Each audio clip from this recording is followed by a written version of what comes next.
Hey, welcome to Half the Battle. You know, it's been like forever since we last looked at the comic, so it's about time we got back to that.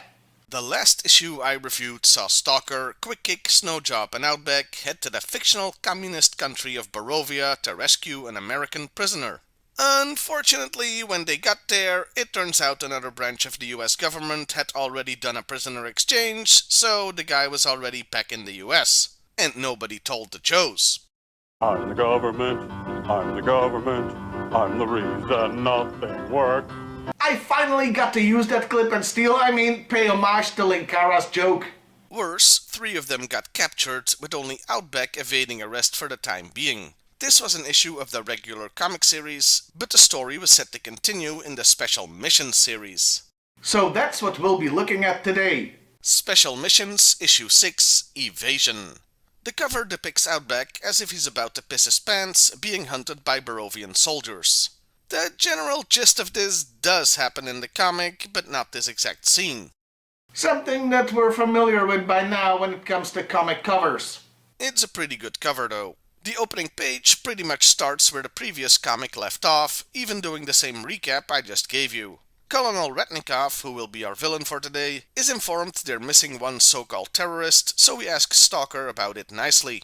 By the way, giving the guy the name Retnikov? Subtle. Yeah, I know that it's a real last name, but still. He's actually pretty smart, both realizing that Stalker is trying to goad him into knocking him out, and the others are trying to distract him. From this he deduces that the 4th Joe must still be close, and the only possibility is the sewer. They check, but Outback didn't stick around. And Colonel Radigan lets us know how much he values his troops. What if he shoots first? Then you will know where he is, won't you? Douche. Outback only has his wits, street nameplates, and a missional guide to the city, with the best restaurant having -3 stars. Okay, first off, that's not how the Michelin Guide works.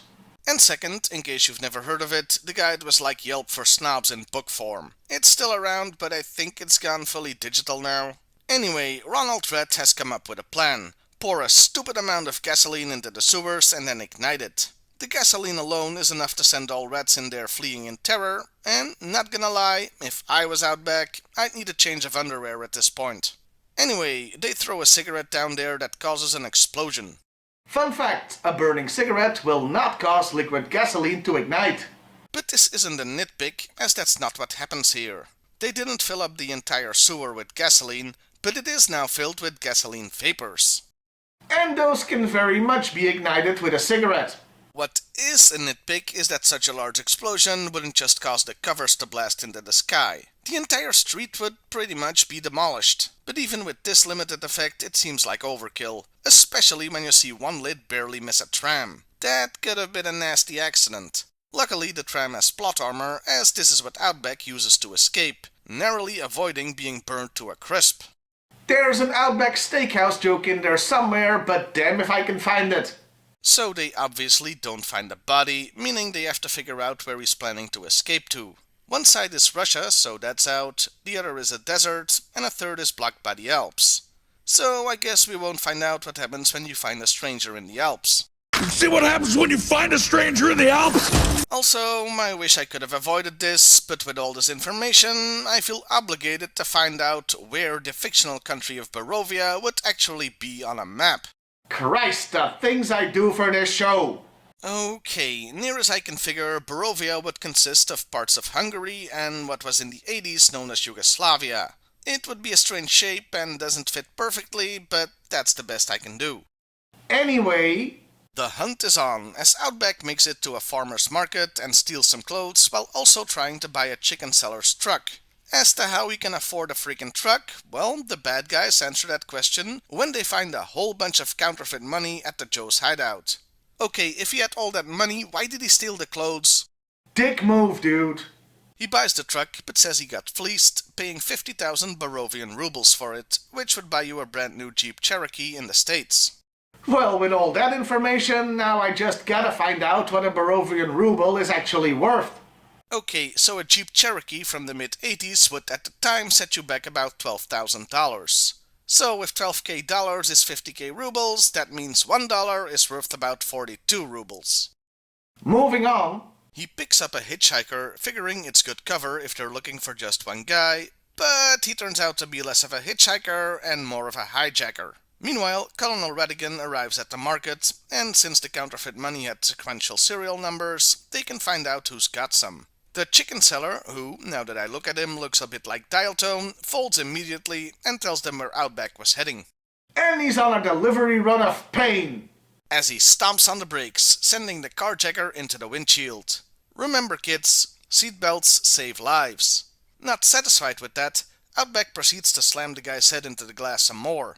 And considering this is a mid-80s communist country, I don't think that was safety glass. a little while later, Colonel Ratatouille has a little convoy going down the road. They took the chicken guy with them for some reason, and find the truck crashed down a hill. And we find out why Outback gave the guy a gentle face massage with glass shards, as it means the chicken guy can't identify him. They soon find a blood trail though, so the hunt is back on, though chicken guy feels something is off. They follow the blood and discover what looks like Outback lying in the snow. They approach the body but find it's a snowman, with the blood being from a dead chicken. This lets Outback get a drop on them, as he was hiding under the snow in his boxer shorts. Okay, I don't care how tough you are, that's gonna cause major shrinkage. Like, incredibly embarrassing shrinkage. Oh, and also hypothermia.